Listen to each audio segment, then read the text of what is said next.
Now, and then when you scanning through the 66 years independence parade, whether why TV.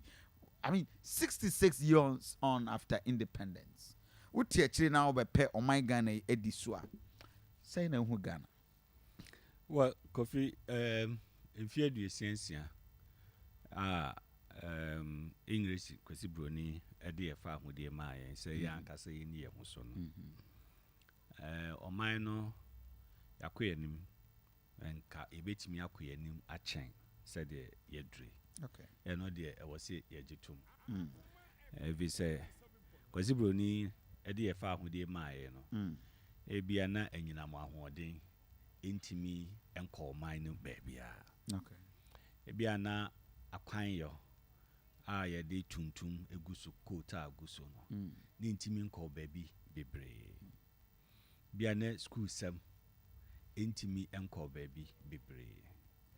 Megia tum say emre so akwasi bro na di emfa ahode man no. No man no ye dodo.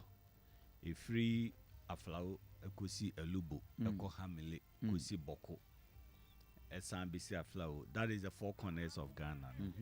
No mine population, you know, na enru senior and there. Yeah, we okay. Into Ushemwa, on minor rate of development. And TFO me on minor rate of development. A less than rate of population growth. Can it be? The major and say on mining puntu said the AC tumpono. E wo form chain nipa dodo a eba o man mu ba asase Ghana iso. Nti that means nka yen hwe ya wo yi o man mu ana. Ye no so one factor. Oh sir. E ka ho. Is Nigeria for crowd ho? Yes, Nigeria for. You almost 300 million. Yes. Nanso esuno bia ne said ye wasase. Okay. Okay. Said ye egudia ewo wasase mu so etie. Nigeria for any good said e wo good you. And so omo wo fango.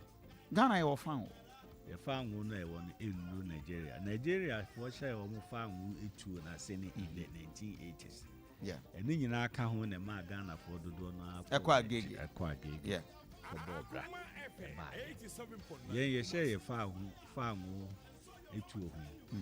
Edi say it's in few du craba. Yeah. In few du no mai. Dabi. Enti no ye ntimi fa ye ho enkon kototo Nigeria for.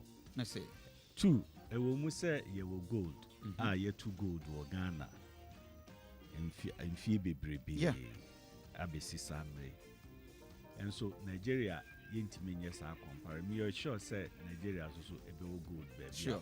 So etu Inti no ade was ye hwe ni ye your rate of development and your rate of population growth. And no dear. Does it mean say obey president how be control kwan fa so ye wo man mu ana? Well, you to me shemra yenti say China. Elsewhere omutimi shemra. Yes, China shemra emrebi. Na obi atimi ewo baako. Na ne se wo be wo baako. Yeah. And so enemre mu samra no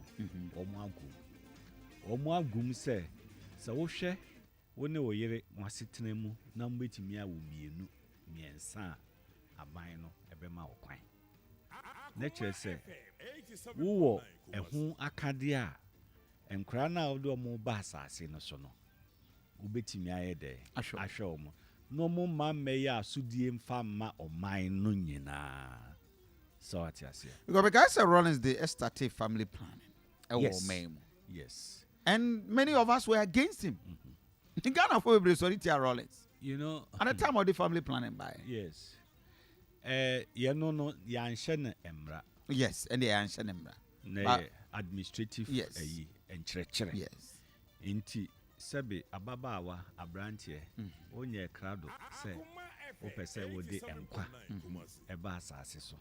Na betimi ahwe nkwa no amono so anyini abeye sewo aba abeye responsible citizen ade na apesa odi o how eba beto o mine so